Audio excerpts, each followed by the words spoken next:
Hello students, this is Dr. Deepa Chauhan, Associate Professor Mathematics from Axis Institute of Technology and Management. In our last lecture, we have already discussed about role of mathematics in engineering. So students, now question arise that what are the basic skills of mathematics, what are essential skills of mathematics, and what are the prerequisites of engineering mathematics. So in this video, we are going to discuss all these points. So let's start with basic skills of mathematics. So what are the basic skills of the mathematics? We have learned already about the addition, subtraction, multiplication, division, percentages, fraction and decimal. तो ये सारे concept हम लोग पहले से जान रहे हैं, बचपन से हमने सीखा है एडिशन करना, सब्ट्रैक्शन, मल्टीप्लिकेशन. तो ये एक फाउंडेशन क्रिएट करते हैं मैथमेटिक्स लर्न करने के लिए. तो इनको हम बोलते हैं basic skills of mathematics and हम सब इसमें एकदम एक्सपर्ट हैं. Now let's discuss about the essential skills of the mathematics. What are the essential skills of mathematics? So here we can see the analytic thinking is also included, essential skill, complex problem solving and critical thinking. तो इन सब का मतलब क्या है? What does it mean by the analytic thinking? Analytic thinking using mathematics to solve problems.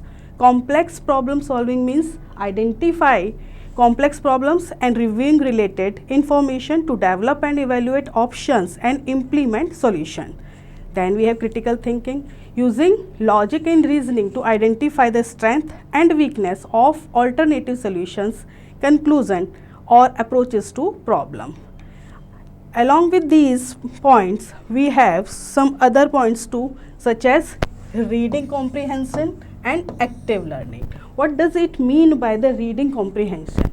That means understanding written sentences and paragraphs in work related documents. Then we have active learning. What does it mean? This is the understanding the implications of new information for both current and future problem solving and decision making solutions.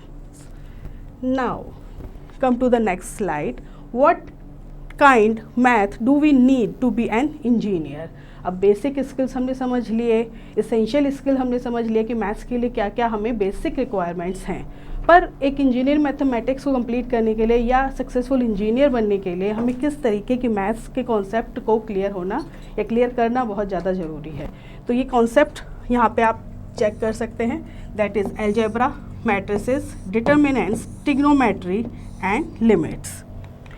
Then we also have continuity, differentiation, indefinite integration, definite integration and probability. तो ये सभी points हैं या सभी concepts हैं जो हम engineering mathematics में यूज़ करते हैं.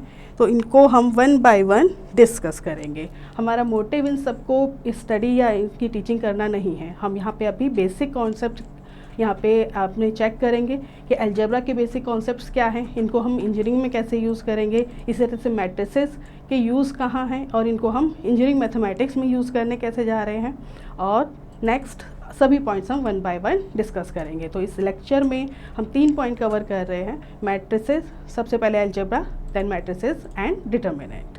Let's start with algebra. तो अलजेब्रा को हमने किस तरह से पढ़ा हुआ है? ये अलजेब्रा के थ्रू हमारे दिमाग में एक ही चीज कॉन्सेप्ट आता है कि इक्वेशंस को सॉल्व करना. इक्वेशंस को सॉल्व करना means the study of mathematical operations. Mathematical operations जो भी हमने चेक करे, such as addition, subtraction, division, multiplication.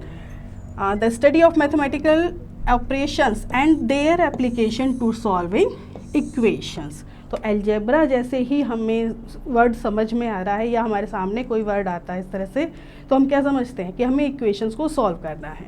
पर क्या इक्वेशंस सॉल्व करना इनिशियल फेज था? नहीं. सबसे पहले हमने कहाँ से स्टार्ट किया था? अलजेब्रा स्टार्ट अपनी की थी एक्सपोनेंट से. ठीक, तो यहाँ पे सब कुछ रिवाइज कर लेते हैं. Exponent rules. एक्सपोनेंट रूल्स क्या थे? यहाँ पे 2 तरीके से आप एक्सपोनेंट रूल आपने पढ़े हुए हैं पहले भी. जब पहला कॉन्सेप्ट था when base are same and second concept we can see when powers are same. तो let's check when bases are same. तो अगर a to the power n, a to the power n, हम हमेशा लिखते रहे a to the power n plus m. That means अगर base same है तो हम पावर्स को क्या करते हैं? ऐड करते हैं. Same If base are same and they are in division form, then we can write here a to the power n minus m. Again a to the power n to the power whole m. We can write to solve our equation or to solve our problems a to the power n into m. Similarly, a to the power 1 by n is equal to n root a. A to the power 0 is equal to 1 and a to the power 1 is equal to always a. Now let's check when powers are same but base are different, then तब हमें क्या करना है, किस तरह से इनको use करना है. तो अगर पावर सेम है और बेस डिफरेंट है तो ए बी इंटू बी करेंगे और power whole n. Similarly a to the power n upon b to the power n है हमारे पास, तो a by b to the power whole n लिख सकते हैं आप. a to the power minus n, that means 1 upon a to the power n. 0 to the power n is always 0 when n is greater than 0. Now check when n is even and n is odd. If n is even, then minus 1 to the power n is always positive 1. When n is odd, then minus 1 to the power n is always equal to minus 1. तो ये थे हमारी algebra की starting थी exponent rules से. हमने सारे rules revise किए. कब? जब बेस सेम थे और जब पावर सेम थी. नेक्स्ट एक्सपोनेंट रूल पढ़ने के बाद हमने स्टार्ट किए थे पॉलिनोमियल्स. आप स्टार्टिंग के डेज याद करिए, जब आप 6th-7th में आपने एक्सपोनेंट्स पढ़े हैं, उसके बाद आपने पॉलिनोमियल स्टार्ट किया.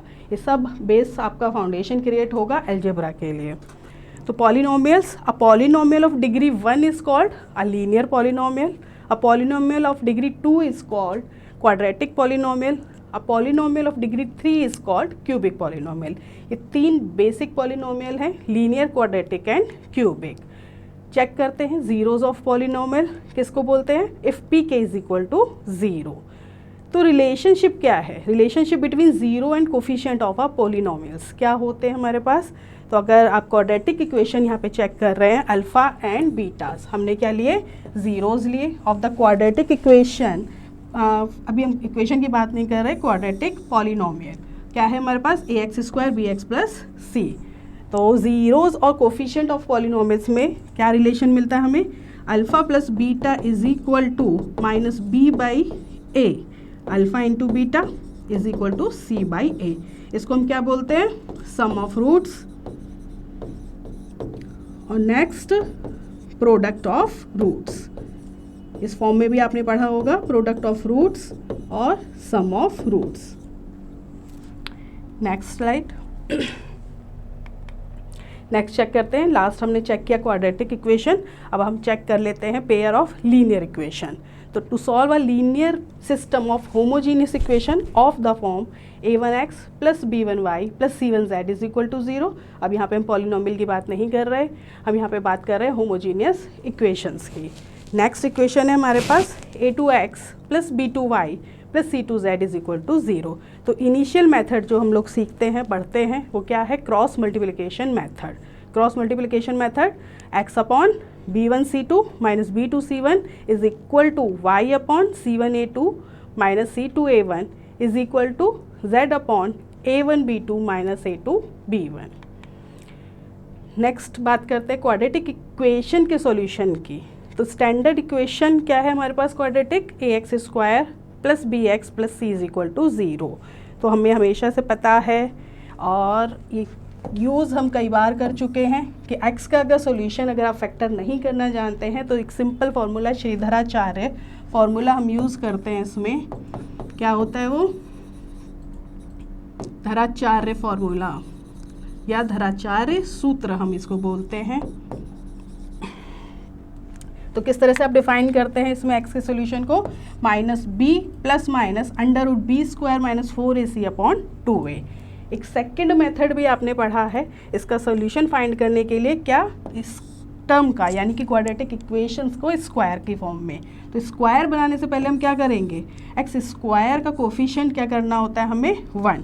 और इसको होल स्क्वायर की फॉर्म में आप जनरेट कर सकते हैं और इसका सॉल्यूशन फाइंड किया जाएगा.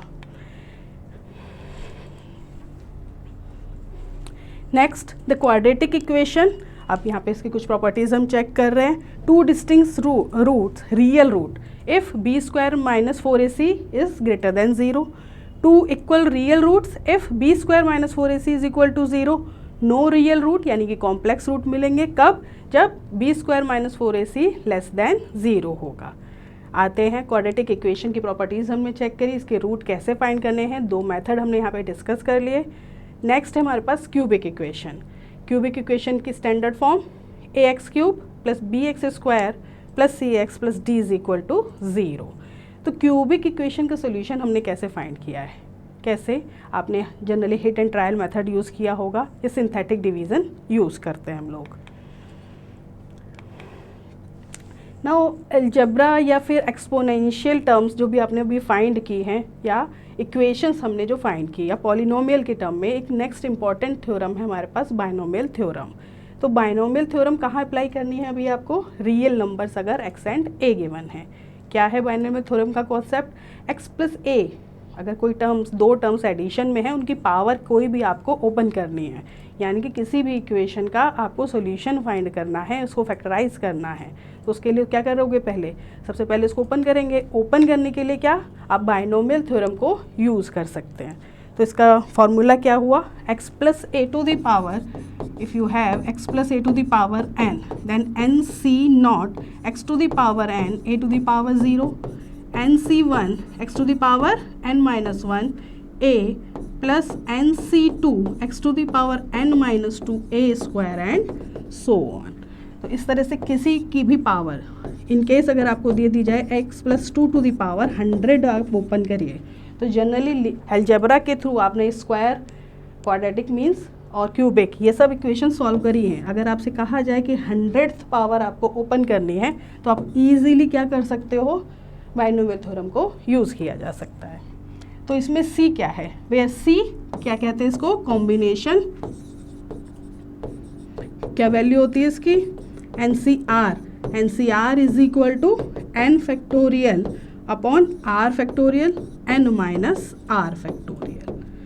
ठीक है, ये कॉम्बिनेशन और परम्यूटेशन में जो आपने कॉम्बिनेशन पढ़ा है, ये सेम वही कॉम्बिनेशन है. तो यहाँ पे हम एक्सपेंड कर सकते हैं 1 plus x to the power n, यानी कि a क्या दे दिया यहाँ पे हमने 0. तो जनरल टर्म बन गई हमारे पास NCR x to the power n. Next point है हमारा, जो कॉन्सेप्ट हमें अपना क्लियर करना है, वो है मैट्रिसेस. किस लिए, अगर हमें इंजीनियरिंग मैथमेटिक्स पढ़ना है तो फर्स्ट इंजीनियरिंग मैथमेटिक्स फर्स्ट का जनरली मैट्रिक्स ही है. तो मैट्रिक्स के बेसिक कॉन्सेप्ट हम एक बार रिवाइज करते हैं. तो मैट्रिक्स का यूज़ हमने अपनी रियल लाइफ में कहाँ कहाँ देखा अब तक. अगर आपने लास्ट वीडियो अगर आपने चेक किया है, तो हमने कुछ यूज़ बताए थे मैट्रिक्स के, कि हम रियल लाइफ में मैट्रिक्स को कहाँ चेक कर सकते हैं. तो क्या था वो, चेस बोर्ड पे आप चेक कर सकते हो, पिक्सल्स ऑफ टीवी और mobile phone, 3D vector field. Generally आपको ऐसे ये देखने को नहीं मिलेगा, लेकिन कैलेंडर आपके घरों में होगा बिल्कुल. लैटिट्यूड्स एंड लॉन्गिट्यूड्स, कीबोर्ड्स पे जो की है, की स्ट्रक्चर जो भी है, वो सब किसकी फॉर्म में बने हुए हैं, मैट्रिक्स की फॉर्म में. तो मैट्रिक्स क्या है, मैट्रिक्स एक रिप्रेजेंटेशन है. रिप्रेजेंटेशन किसका, रो एंड कॉलम्स के थ्रू. तो अपनी एक बेसिक डेफिनेशन यहाँ पे आप रिवाइज करते हैं. A set of mn numbers, real और imaginary, arranged in the rectangular array of m rows and n columns is called m into n matrix. तो मैट्रिक्स की टाइप क्या क्या है, बेसिक मैट्रिक्स से स्टार्ट करें. तो अगर रो मैट्रिक्स की बात करें, अ मैट्रिक्स हैविंग ओनली 1 रो. अगर 1 रो है, दैट मीन्स कॉलम कितने. अगर हम बात करें रो मैट्रिक्स की, तो हमने डिफाइन कर दिया कि ऐसी मैट्रिक्स जिसमें सिंगल रो हो, लेकिन कॉलम की बात नहीं कर रहे. तो एनी नंबर ऑफ कॉलम्स इसमें हो सकते हैं. You can see by the example any number of columns. तो कॉलम डिफाइन नहीं करेगा रो मैट्रिक्स को सिंगल रो डिफाइन करेगी. कॉलम की नंबर्स इसमें आप कितने भी इंक्रीज कर सकते हैं. नेक्स्ट है हमारे पास column matrix. Column matrix means जिसमें सिंगल कॉलम हो, लेकिन एनी नंबर ऑफ रोज हो सकते हैं इसमें. थर्ड है हमारे पास square matrix, favourite matrix students की. क्या, रोज, नंबर ऑफ रोज क्या होंगे, नंबर ऑफ कॉलम्स के इक्वल हो जाएंगे। नेक्स्ट टाइप है हमारे पास डायगोनल मैट्रिक्स।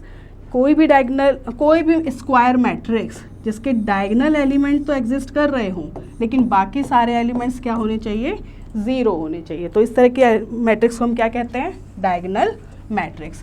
तो डायगोनल मैट्रिक्स किसका सब मैट्रिक्स हुआ, स्क्वायर मैट्रिक्स का। स्क्वायर मैट्रिक्स से ही आप डायगोनल मैट्रिक्स जनरेट कर सकते हो। Next scalar matrix. Scalar that means diagonal element. Diagonal element क्या होने चाहिए, स्केलर की फॉर्म में या फिर सेम क्वांटिटी के एलिमेंट्स यहाँ पे होने चाहिए। तो स्केलर मैट्रिक्स किसका टाइप हुआ, स्क्वायर मैट्रिक्स का।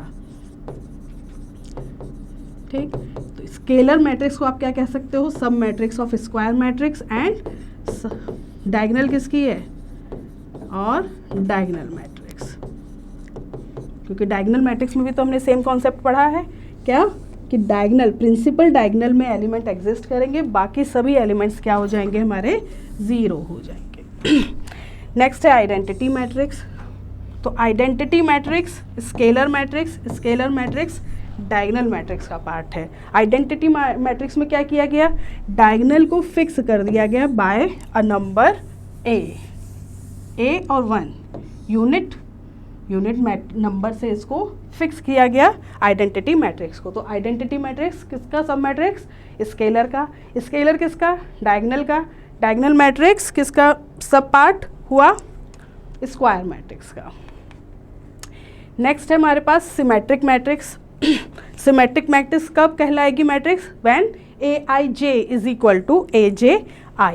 What does it mean, aij is equal to aj I? That means a13 element if you choose randomly should be equal to a31. Let's check by the example. a13 element is equal to 4, a3 element is also 4. तो ये matrix कौन सी matrix हो गई हमारी, square matrix. कोई और element check कर लेते हैं। a23 should be equal to a32। तो a23 में आपका कौन सा एलिमेंट है, a23 इज इक्वल टू 3 और a32 is also 3। Then given matrix is an example of symmetric matrix. Skew symmetric matrix, skew means negative. तो सिमेट्री तो होगी लेकिन किसके साथ होगी, विद नेगेटिव साइन। तो सिमेट्री मैट्रिक्स कैसे आप लिख सकते हो उसको, a i j is equal to negative of a j आई।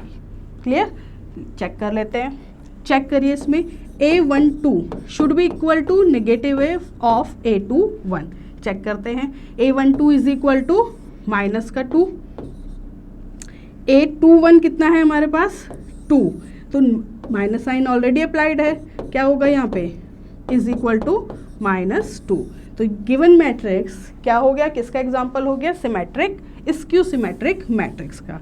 लेकिन इसमें एक चीज़ ध्यान देनी है आपको कि स्क्यू सिमेट्रिक मैट्रिक्स का डायगोनल क्या होना चाहिए, 0 और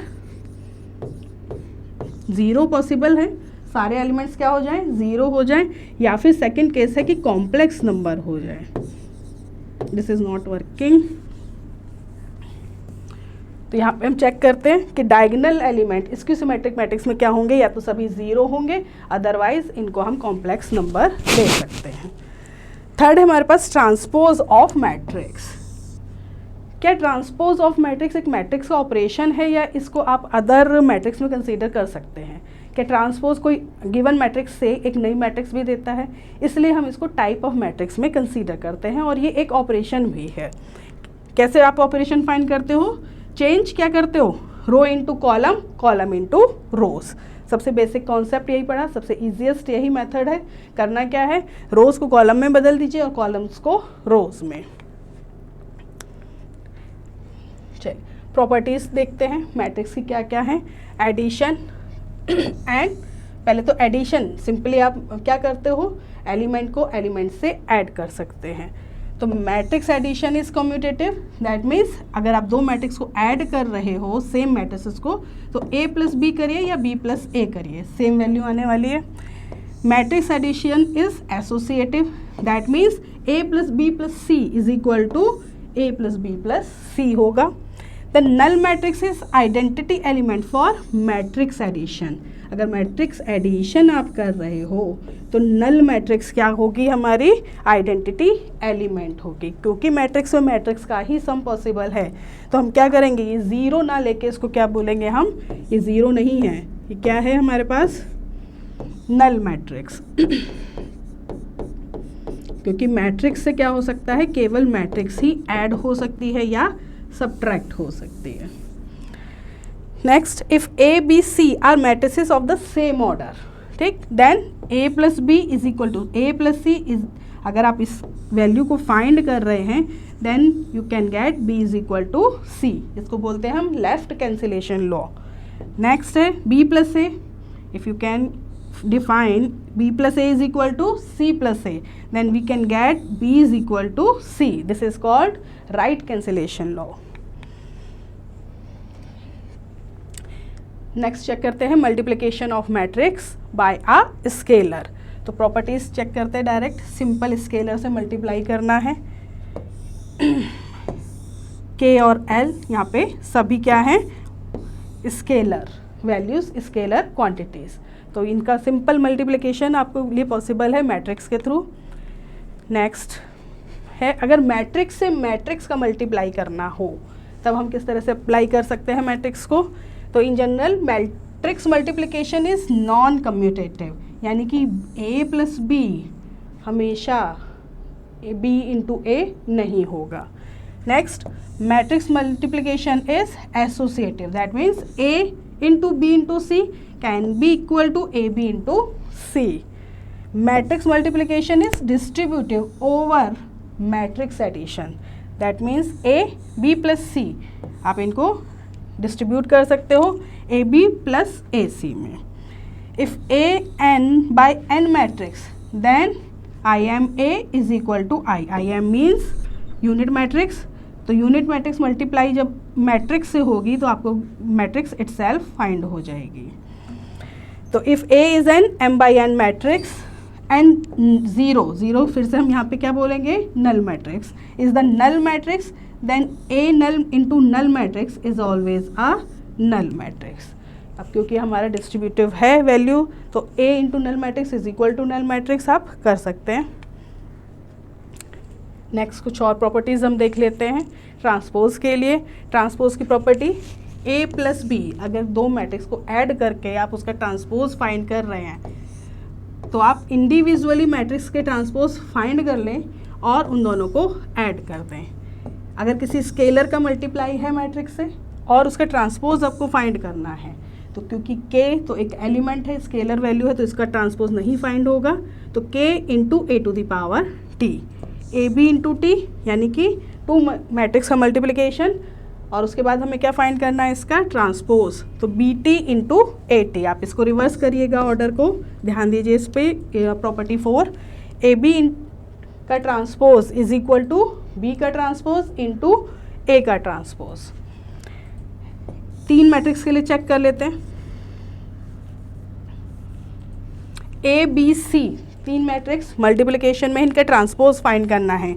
ऑर्डर चेक करिए, c transpose c, transpose b और ट्रांसपोज ए का प्रोडक्ट आप इसके लिए फाइंड कर सकते हो।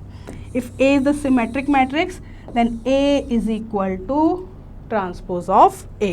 तो एक ये प्रॉपर्टी है आपकी सिमेट्री मैट्रिक्स की। अगर आपको फाइंड करना है कि गिवन मैट्रिक्स सिमेट्रिक मैट्रिक्स है तो हम इस फॉर्मूले को यूज़ करेंगे। इसी से related, if a is the skew symmetric matrix then a is equal to negative of transpose of a. ठीक, तो ये प्रॉपर्टीज़ भी है ट्रांसपोज की, इनको एज अ फॉर्मूला भी हम यूज़ कर सकते हैं। Adjoint and inverse of matrix. Next हमने क्या पढ़ा हुआ है, adjoint and inverse of matrix. तो transpose of the cofactor matrix is called the adjoint of matrix A. क्या लिखते हैं आप, adjoint A is equal to C to the power T, ये transpose C. Property A into adjoint A is equal to mod A into I means identity matrix is equal to adjoint A into A. A square matrix is invertible. कब होती है square matrix का inverse, आप कब find कर सकते हो, if and only if it is non singular, that means mod A, जिसको हम जनरली मॉड बोल रहे हैं, या determinant A should not be equal to 0. Inverse of non singular matrix A is A inverse is equal to 1 upon mod A into adjoint A. Elementary transformations सभी aware हैं, सभी familiar हैं इससे. क्या कर सकते हो आप, इंटरचेंज. अगर आपको ट्रांसफॉर्मेशंस करवाने हैं मैट्रिक्स में तो क्या कर सकते हैं हम, 2 रोज़ का या 2 कॉलम का, साथ में नहीं. अगर एक ऑपरेशन यूज़ करना है तो रोज़ को आप इंटरचेंज कर लीजिए या फिर कॉलम्स को इंटरचेंज कर लीजिए. मल्टीप्लाई कर सकते हो किसी भी रो को या कॉलम को किसी नॉन ज़ीरो स्केलर से. थर्ड, ऐड कर सकते हैं रोज़ को, the corresponding element of any other row. Corresponding elements के थ्रू हम किन्हीं 2 रो को ऐड कर सकते हैं या फिर किसी स्केलर से मल्टीप्लाई भी कर सकते हैं. तो ये हमारे क्या थे, एलिमेंट्री ट्रांसफॉर्मेशंस. इनका यूज़ हम कहाँ करते हैं, जनरली इन्वर्स फाइंड करने में. इक्वेशंस अगर की फॉर्म में आपको मैट्रिक्स गिवन है तो एक्स वाई जेड की वैल्यूज़ फाइंड करने में हम एलिमेंट्री ट्रांसफॉर्मेशंस को यूज़ करते हैं. या फिर गिवन मैट्रिक्स को अदर टाइप ऑफ मैट्रिक्स, जो अभी अपने टाइप्स पढ़े थे उनमें भी आप रिड्यूस कर सकते हो गिवन मैट्रिक्स को. किसके थ्रू, एलिमेंट्री ट्रांसफॉर्मेशंस के थ्रू. मैट्रिक्स का नेक्स्ट वर्जन या नेक्स्ट पार्ट क्या होता है हमारा, डिटर्मिनेंट. डिटर्मिनेंट की प्रॉपर्टीज़ और डिटर्मिनेंट की डेफिनेशन हम लोग चेक करते हैं. तो डिटर्मिनेंट क्या है, A is equal to a i j. Determinant हमेशा स्क्वायर मैट्रिक्स होगी. क्या, किसका ऑर्डर क्या होगा, n. अब ऑर्डर कुछ जनरली 2, 3, 4 कुछ भी हो सकता है. Then the determinant of A is denoted by DET और मॉड. मॉड का ये साइन हमने यूज़ किया है लेकिन हम बोलते हैं इसको डिटर्मिनेंट A ही है. कैसे आप फाइंड करते हैं, वैल्यू कैसे फाइंड करेंगे मॉड A की, या फिर डिटर्मिनेंट A की वैल्यू कैसे फाइंड करते हैं. जनरली रो और कॉलम हाइट, अगर इसके अलॉन्ग आपको कोफैक्टर फाइंड करने हैं तो A11 A22 into A33 A23 A32. Then next के लिए A12 क्रॉस मल्टीप्लाई करिए A21 A33 और then minus A23 into A31 plus A13 last row आप हाइड कर लें, first row and last column, और इनका करें cross multiply. A21 A23 minus sign के साथ A22 A31. ठीक, ये फॉर्मूला, या तो फॉर्मूला याद कर लीजिए या फिर इस ऑपरेशन को आप समझ लीजिए कि आपको डिटर्मिनेंट अगर फाइंड करनी है, वैल्यू फाइंड करनी है तो हमें किस तरह से करना है. साइन इससे जो एसोसिएटेड है उनको एक बार चेक करते हैं. First row first column, first row second column and third, plus minus plus minus plus minus plus minus plus. अगर बाई चांस 4/4 ऑर्डर की आ गई तो plus minus plus, next minus, फिर plus minus plus minus plus minus plus minus. यहाँ पे cofactor की बात, कोफैक्टर हमने अभी लास्ट स्लाइड पे सीखा कि किस तरह से हमें कोफैक्टर फाइंड करने हैं. A11 के अलॉन्ग अगर आपको कोफैक्टर फाइंड करने हैं तो क्या होंगे, इसका डिटर्मिनेंट आप फाइंड करेंगे. दैट मीन्स दोनों एलिमेंट का क्रॉस मल्टीप्लाई करते हुए माइनस करना है. अगर आपको माइनर फाइंड करने हैं A32 के, दैट मीन्स A32 इस एलिमेंट के अलॉन्ग क्या करेंगे आप, A11 A23 A13 A21, यहाँ पे ये लिखा हुआ, इन दोनों का क्रॉस मल्टीप्लाई और subtraction. CIJ cofactor of AIJ. अगर आप माइनस के से आप कोफैक्टर फाइंड करना चाहते हैं तो साइन का ध्यान रखिए. साइन चार्ट आपने लास्ट स्लाइड में ऑलरेडी चेक किया है.